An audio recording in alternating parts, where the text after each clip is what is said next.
Welcome back to CannaWeek, brought to you by New Frontier Data, where we deliver the week's top headlines in cannabis and hear experts weigh in on the impact these stories are having on the industry. I'm your host, Heather Wickline. Before we get started, if you are enjoying this podcast, please be sure to like, subscribe, leave us a 5-star review, and share this episode. We appreciate all the support. Okay, well, today's episode, we are so thrilled. Our first guest is a true powerhouse in the industry. She is an Indian American attorney who has played a major role in writing drug policy. She served 3 years as one of the 5 inaugural commissioners on the Cannabis Control Commission in Massachusetts. And she currently serves as vice chair of the Cannabis Regulators of Color Coalition, as well as the CEO and co-founder of the drug policy think tank, Parabola Center. Please welcome Ms. Shaleen Title. Thanks so much for being here. Oh, thanks so much for inviting me. I really appreciate and respect the work that you do. And you were very patient with scheduling with me on this. So I'm really glad to be here. Well, I don't even think I covered everything that you're doing right now in that little intro. So we'll get to more of that, and which is probably why it's so hard to nail you down. And as always, I am pleased to welcome back my esteemed colleague, the Chief Knowledge Officer and head of the research team here at New Frontier Data, Mr. John Kagia. It's a pleasure to be back. Thank you, Karen. Awesome. Well, Shaleen, I know I touched on a few of the things that you're working on, and you had mentioned before we started that you are doing a residency at University of Ohio. The Ohio State University. Mm-hmm. Amazing. What are you doing there for them? Well, I am on a fellowship. Basically, after my term ended as commissioner, I wanted to make sure that I took everything that I knew about social equity and put it in one place so that anybody who's trying to build a social equity program or influence someone who is would have those resources. So we have a couple of panels with regulators at the Ohio State University Drug Enforcement and Policy Center website, and we'll be having papers and videos and other resources coming out this fall as well. Amazing. Well, you've made such a name for yourself in this industry, and you've been doing it for, I guess, almost 20 years or 20 plus years. Take us back on how you even got into the cannabis industry. Like, why cannabis? What drew you to it? I just liked cannabis, honestly. And when I joined, it was just over 20 years ago when I joined the movement, and I was in college. At that time, there was no profit in it. People would tell you you're being stupid, like they would laugh at you. They wouldn't join your organizations. But I got very lucky because it had been this, decades, generations long, relay race of activists. And I just happened to be there at the right place and the right time. And so after I graduated law school, I got to work on legalization full-time, and I got to work on a couple losing campaigns, and then the Colorado campaign that legalized for the first time. And after representing businesses, I was finding it really hard to represent small businesses. And so I kind of shifted to trying to make it so that the later legalization laws, including Massachusetts, would be more friendly to small businesses and people of color. And I also started a diversity-focused recruiting firm in cannabis called THC Staffing Group, which is still operating. But then I left that to be a regulator the past 3 years. So I've seen the movement and industry from a lot of different aspects. That's amazing. I mean, you've literally, I feel like, been in so many different aspects of the industry that's been moving at lightning speed. So it's very impressive. And I think that your name is just synonymous with a lot of the policy making, and people just know that name. It's a kind of in-house name. Thanks. John, any questions for Shaleen before we dive into our news? Something tells me we're going to be covering a lot of the things that I'm really curious about. But maybe for Shaleen, given the constrictions or the constraints that came with being a regulator, I'm just curious what it has been like transitioning back into civilian life. Oh yeah, freedom. I was on my first in-person panel last weekend at the New England Regional Cannabis Convention. And I went on a big rant about government contracting and how it can be such a scam sometimes. And when I started, I said, it feels so freeing to not be a commissioner anymore and be able to say, whatever I want. And the whole room broke into singing freedom. It was really fun to celebrate that with everybody. That is amazing. All right, well, we have a lot to cover, so we'll dive right in. Marijuana Moment reports Massachusetts marijuana sales top 2 billion since launch of adult use market, regulators report. So as I said, since opening since 2018, sales grossed and have topped 2 billion. While there are some concerns over the impact of COVID, cannabis sales in Massachusetts have more than doubled since last November.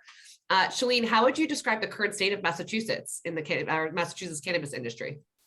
Yeah, well, I always love to hear what other experts think from outside Massachusetts, but I'll give you the perspective from here in Boston.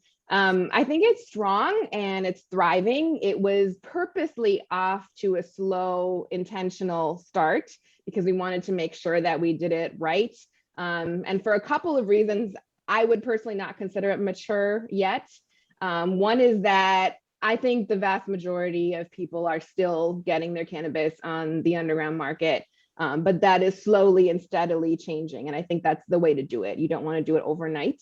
And then also we have very strict ownership limits in Massachusetts. So one person or entity can only own or control so much of the market, 3 licenses of each type. And so I think that has kept any one company from dominating the industry in Massachusetts. But it's also been very slow for small businesses and social equity to start up. But that has been ramping up in recent months.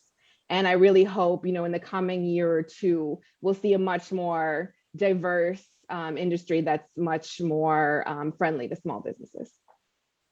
Well, speaking of it being slow, what are some of the challenges operators have faced in Massachusetts? Well, just like everywhere, capital is a big one, property is a big one. But when I talk about Massachusetts, I always focus on the local approval process, which is a problem in a lot of places, but we're the learning experience or the nightmare, however you want to put it. Because basically how it works in Massachusetts is every business needs to have some form of local approval in addition to state approval. And we have no cap on the total number of licenses at the state level. So it's just you either meet the qualifications or you don't. But at the local level, we do have caps allowed. And so what has happened is because there's no real enforcement of how the localities make that decision, we are seeing a lot of localities acting in a way that may be unlawful or in any cases is often unethical. Actually, there's a mayor here from Fall River who, if you've been following this case, was charged with extortion, bribes, taking things he should not have been taking from marijuana businesses in exchange for local licenses. And he just got sentenced to 6 years. So it's a really serious offense. And I think that what you can learn from Massachusetts, this is what I always tell new states, is worry about local approval, not just what's written in the law, because not a lot of people know that we actually have local approval written out in a pretty clear way, but it's the way that it was enforced that was the problem. And then also make sure that from the beginning, if you're listening from New York or New Jersey or some new state, that you are in touch with your local officials, that they understand the issues, and that you're sharing with them model ordinances or whatever education you can so that they can make smart, educated decisions. And when the time comes, they're not just hearing from lobbyists and prohibitionists. Right. Oh my gosh. Well, John, do you have anything to add to that? That's incredible. He got sentenced to 6 years, as he should be. That's I think Massachusetts has been such an interesting model for so many different reasons. One, just based on where it is in the country, one of the big concerns about the activation of cannabis, large-scale cannabis production in particular in a place like Massachusetts was, unlike, say, the Western markets where there's a lot of excess capacity to absorb the production requirements, the energy use, the water use for cannabis. In a place like Massachusetts, where a lot of the infrastructure is old, aging, at capacity, there's a lot of concern about whether, what this cannabis industry would do. So I remember the huge debate that was happening about the energy limits, energy caps that were being placed on growers and what that would mean for production costs. broadly speaking, operators in the market seem to have adapted really well, integrated high efficiency plans into their cultivation. And we're not seeing a drastically higher cost of product, retail product, for what's being sold in dispensaries in Massachusetts relative to the rest of the country. So yes, it set the bar higher, and it meant that cultivators in particular had to plan in advance. But a really great example of how you can actually steer the industry toward more efficiency, more sustainably based practices from the outset. It does perhaps raise the cost of initialization. But Massachusetts was the first real test we had of a place where the infrastructure really wasn't well suited to support massive drawdowns, and particularly on the energy side. Two, to Shaleen's point, the way the sales have been progressing, I think, is a great example of almost that if you build it, consumers will come. The market is still a long way from reaching maturity, and using Colorado as an analog, we're 7 years into that market, and but still less than 90% of the total available opportunities being served by the legal markets. There's a lot of room left, I think, left to grow in Massachusetts, and that's only going to expand once the world returns to some semblance of normalcy. Once you start seeing tourism, in particular, start to come back into the market. And so, yes, there's going to be there remain growing pains with the licensing and the license expansion, but the constraints around kind of monopolization of the market, and the fact that consumers are responding very, very positively to what is available in the market, I think is a very kind of strong, leads to a very kind of strong outlook for the future growth of Massachusetts cannabis industry. Right. Well, Shaleen, I know this is very near and dear to your heart. So while sales have grown, market participation and equity remain key priorities for activists. According to Massachusetts Cannabis Control Commission, 73% of businesses are non-disadvantaged business enterprises. How does the ongoing push for social equity factor into Massachusetts' growing cannabis market?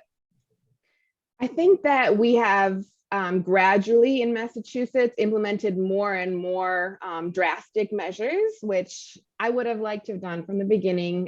But I was the only person of color on the commission. I was the only person who even voted yes on legalization. So it's interesting to watch that the way we took in data and evaluated, and to everyone's credit, even if in the beginning they weren't ready for some of the measures that we have now, they watched that data come in and then responded appropriately. So I think the way that the conversation and the policy is changing here is that the commission sees its mandate for equity as something that requires them to keep taking increasingly strong, robust measures until we reach that goal. So for example, we were the first state that included an exclusive period for delivery licenses. So for the first 3 years, only social equity and economic empowerment applicants can have delivery licenses. And in some cases, if you're also a micro business, you can skip retail altogether. You can grow a craft product and then you can deliver it directly to consumers. So I think offering those kinds of special opportunities is going to be helpful, but it's really key that you start with a system that is fair and open competition to begin with, and then move to adding benefits for social equity applicants. Right, that makes so much sense. John, anything to add to that? Yeah, I just think that the combination of the total caps on license ownership is really critical to ensure that you can have as many people playing in the pool at the outset. So I think that was one really important part of the way the market was structured that made this possible. And then two, as we think about the challenge with getting disadvantaged communities to participate in cannabis, so much of it anchors around access to capital. Yes, there's other really material challenges, but access to capital continues to be one of the major challenges, because with lack of access to kind of conventional funding sources, a lot of disadvantaged communities just don't have people in their networks that have access to the tens of millions of dollars that it takes to build some of these larger scale operations. So I think one of the things that Massachusetts has done that was really smart was create some of these lower cost, lower investment points of entry into the market. that would allow folks who are disadvantaged and have limited access to capital to be able to participate in these markets at some critical supply chain points of the sector of the industry. So the fact that Massachusetts had delivery, which is something that a lot of states don't have, and in COVID, we've seen the impact that delivery services have played in buoying the market. And then two, the infrastructure requirements to build a delivery-based service, a micro grow license or micro grow operation is dramatically different than if you're trying to build out a kind of 1 acre facility and all that would entail. It really does kind of create a much lower barrier to participation, and I think that's been one of the reasons why there's such to me the approach Massachusetts has taken has been so compelling, given the way some other jurisdictions have tried to approach this. So true. And Shaleen, you'll notice that John likes to do everything in threes. So he'll have 3 points to everything. And they're all just as good as the last. Well, moving on, because we'll get a little bit deeper into this. The Guardian reported the cannabis industry is booming, but for many Black Americans, the price of entry is steep. So the conversation around social equity in cannabis is not limited to Massachusetts. The industry as a whole is facing an ongoing challenge to ensure market participation is not unduly restricted. What sorts of barriers to entry currently challenge social equity initiatives?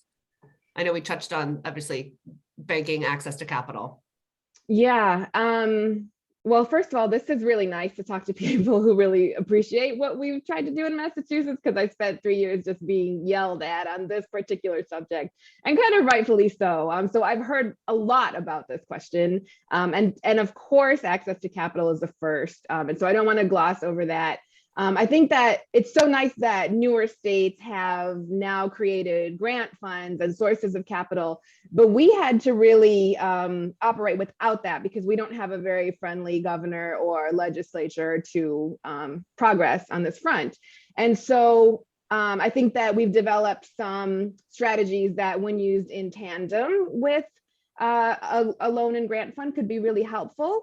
And the way I would describe it is that you don't want to have a ridiculous set of standards that nobody can meet, that's not based on science, that raises the barriers and the capital really high, and then end up in a situation where you only have a giant company that can reach it, and then a social equity company that doesn't have money, but is just, getting a license and being set up to fail.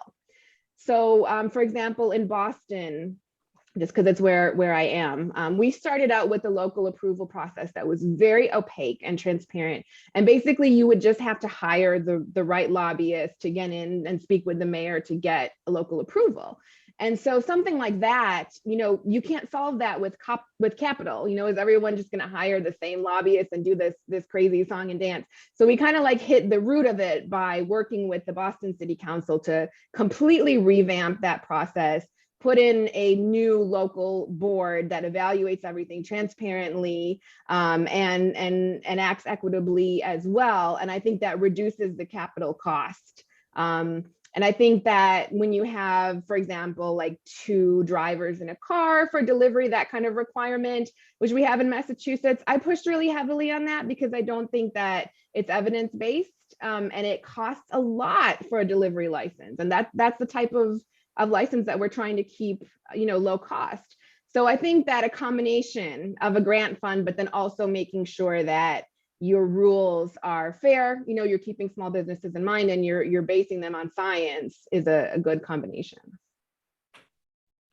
Yeah, absolutely. John, anything to add to Shaleen? I think that the only other thing I would add is access to information. As we think about the experience that a lot of minority and disadvantaged communities have had with cannabis, they've borne the brunt of prohibition. And so the kind of mental transition, the psychic transition that it takes from understanding that cannabis is this really punitively enforced thing that has really consequently impacted either them personally or people in their ecosystem, to it being a kind of highly lucrative legal market opportunity that you can participate in without sanction. That's a much broader gulf to cross for folks who've been on the, kind of who've borne the brunt of prohibition enforcement or the inequity of prohibition enforcement relative to most non-minorities who, for them, cannabis was very, very lightly enforced, or the negative consequences of being intercepted with it were nominally experienced. And so I think one of the failings of a lot of social equity programs, well-intentioned though they have been, is not accounting for the amount of time it actually takes to get these disadvantaged communities oriented to cannabis being a real opportunity. And if you're flipping on this switch for everyone on the same day and saying, well-capitalized, well-oriented folks to this market are going to start applying for licenses at exactly the same time with no preamble as the minority communities who didn't even realize that this was coming and the scale of opportunity it presents. I think it puts the disadvantaged communities at an even greater disadvantage, because some of these well-capitalized folks are halfway down the track before the minority communities, these disadvantaged communities, have their shoes on. And so, one thing I have been just kind of advocating for, if I would say that, is this idea of doing some of the pre-education before the license application process begins, kind of engaging these communities to help both start to dissolve some of the stigma that has so long hung over the way cannabis has been, cannabis prohibition has been enforced, and start orienting them to the opportunity that the legal market can present, so that at least there's some foundational understanding of what this market can be by the time the licenses are open for application. But if you're waiting for an open call application window, and that's when these communities are first learning about it, I think you've inherently built in an additional disadvantage for these communities. Yeah, can I underscore that a bit? If you're just listening, let me tell you, I was nodding vigorously that entire time, because that is such an important point. I think if you look at, say, LA, Illinois, Massachusetts, very different systems, very different ways of approaching equity, what they all had in common is that I think all of us would say it didn't go the way we wanted. And a lot of that has to do with the sequencing and sales starting, for one group while the other group was just getting started. And I think we can really learn from that. And the other thing I would add to, in terms of the education that should be happening, is now that we have so many businesses and people that have gone through the process, I hope you'll think about helping to educate in new states, because nobody else really knows what you've been through. And this is kind of the government contracting rant I went on last week, but every new state that comes up is going to have to hire vendors to educate social equity applications, design the application. And there's really no one better to do that than people who have already been through the process. So I hope people will think about getting involved in that way too. It's very lucrative too, by the way. Well, there you go. Well, looking at this from a different perspective, Leafly's 2020 jobs report stated that cannabis industry added 77,300 jobs in the past year. So how does the conversation around social equity evolve as the industry is growing from the jobs perspective? Well, I think the conversation is evolving in a good way and a bad way. So I'll start with the good way. I think that we're learning. And so instead of talking about concepts, we're talking about very technical policy measures that are based on what we've learned. And I think that you're seeing that with the new states that are passing. People are not willing to pass a law that doesn't have measures that you need, things like capital and local approval and property. If we can get to property, I think that will be huge, because so much energy is spent on, finding something that is zoned correctly. And if you can have a shared space, or you can have, what we see in other industries, a commercial kitchen that can be used by different small businesses, that might be like one of the biggest keys to equity. So that's the good thing, is we're evolving. I think the bad way that the conversation is changing, though, is that I think there's a lot of co-opting of the term social equity. And I think that there are a lot of measures that might be actually better for big businesses than small. but you see companies calling for it and then like throwing in the word incubator or like offering to like give some scraps of money to social equity in a fund somewhere, and then acting like it's this huge gift, to people of color. And so we have to be really wary of that. And I think instead of just talking about social equity generally, we should understand all of these concepts. That's why discussions like this are good and important. John, what's your reaction to that? I think absolutely dead on. It's a strong analog to the sustainability conversation and what we would call greenwashing, where you spend a couple of shekels from your multi-billion-dollar organization and then say you're a sustainable company and plaster that all over your marketing. I think social equity activities or business practices that are intended more for marketing than to actually drive social good continue to be an issue in this industry. I think they're increasingly getting called out by some of the sharp minds in this space. But there's real positive impact that can be had here. And I think it is unfortunate that some organizations see this a little myopically as just a way to try and earn some goodwill rather than as a way to both do well and do good. But coming back to the point about the jobs and its intersection with social equity, I actually think this dovetails back to the point about education. But I think one of the continuing areas of lack of full understanding about the opportunity that cannabis represents is the spectrum of new kind of jobs that the industry creates, the diversity of employment opportunities that go beyond, say, bud tender and grower and trimmer. The amount of innovation that's being born in cannabis as folks discover new and novel ways to both produce, process, package, distribute cannabis, as people build out new ways to deliver consumer experiences.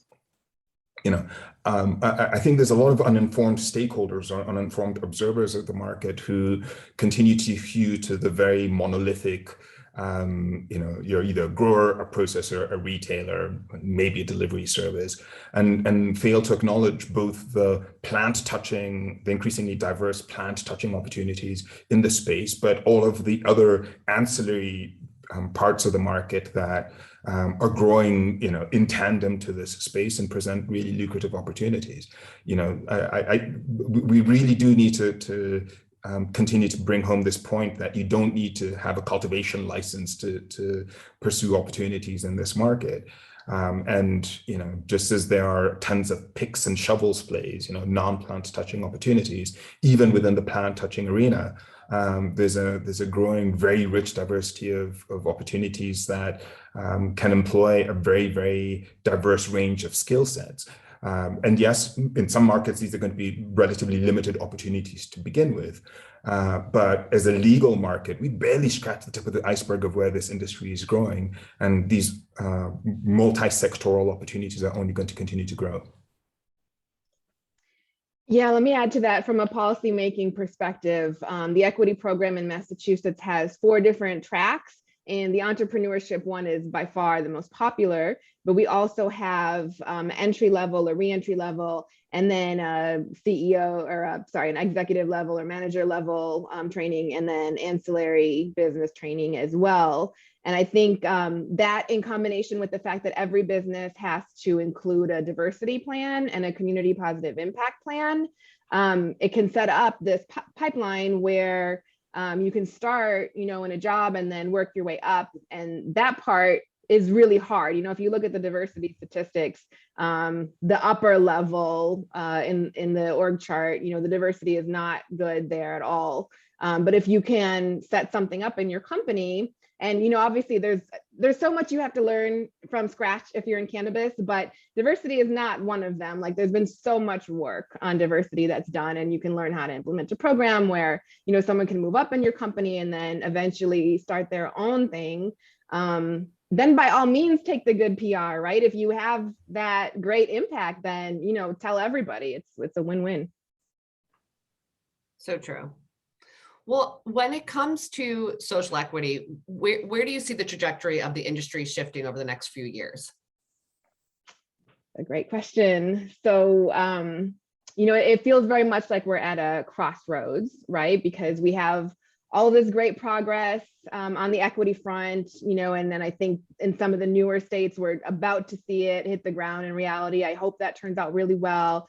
But then on the other hand, you have so much consolidation, so much corporate consolidation. You have, like I was just saying, diversity that is getting worse, I think, in the upper levels. When I first joined in like 2011-ish, we had great numbers for women in the industry. We had more women CEOs than anywhere else, and then it like dropped down to average, and now I think it's below average. So which of those directions are we going to go? It remains unclear. And then I think when you look at the future, of course, in the next couple of years, we have to be thinking really hard about federal policy and getting involved. That's why I started the Parabola Center, because I think we need people with all different kinds of experience joining the federal conversation. And if you're not a lawyer and you're not a policy person, it doesn't matter, because nobody understands all of the legal issues at play. I certainly don't. And if you have had any experience in the industry, you have an important voice and experience. And now is the time to be getting involved at the federal level, because of course, they're making those decisions. Maybe legalization doesn't happen immediately, but that process of education at the federal level and state and local is ongoing. And so like all of the businesses that I know that are really successful have invested in that process, because it takes a lot to follow, all of these different regulatory processes and get to know all of these different officials. But then when the time comes, right, and they have like one day to decide how to vote, if you're their trusted cannabis person and you get that call, it'll all be worth it. Right. That's music to our founder's ears. She was a minority woman, and she said the same thing starting in 2014. There was so many women CEOs. It was really, there was no glass ceiling. It was all these women coming in and starting these businesses, and it was incredible. But she said the same thing. She's kind of seen a slow decline over the past 7-8 years of men kind of coming up to the top. So it's really interesting. John, what's your projections, or what do you see for the future as far as social equity? I think Shaleen is dead on. I think we're sitting on the razor's edge, and it's really unclear how this is going to play, because two things are happening in parallel. You're seeing new markets open in areas which serve well the opportunity to bring in minority and disadvantaged communities because of the higher populations that are represented within those communities. This is true on the eastern markets, the East Coast, the southern states, relative to the less kind of, let's say, racially diverse markets like Washington and Oregon. But given the level of new capital flow into the space, given the rush to consolidate and build economies of scale, it's unclear how this is going to play out, which is why I think that the kind of equity and diversity conversation right now is so important. If the kind of diversity best practices, social equity, or robust, sustainable social equity programs aren't implemented effectively now, it's not going to get any easier to do this 2, 3, 5 years from now. And at the rate at which, one, we are seeing expansion and acceleration and consolidation at state level markets. Two, the rumbling toward fundamental transition in federal law, which is going to inevitably mean even greater, deeply capitalized companies looking to participate in this market. The role that capitalization is going to play and who ends up being viable in this space, I think is going to make it increasingly challenging for folks who face limited access to capital to be able to secure a strong kind of viable foothold in this market. So really, really critical that some of these practices are instituted now, because the best intentioned social equity and diversity programs may be in place, but if there isn't the funding for them, or if the juggernaut of these mega companies that are slowly coalescing in the industry end up being the vanguard of the industry, it's going to leave very, very little room for smaller, less capitalized players to compete. Now, there is part of this industry that believes that there's a dual model that is possible to sustain, which is, let's use the alcohol sector, where you have, your top 4 or 5 mega companies, and then hundreds, if not thousands of microbreweries that are profitable, that are doing well, but serve much more niche markets. To me, it is an open question whether the industry is going to end up having that be its future model. And again, these are evolutionary issues that are going to be dictated by how this industry grows over the next few years.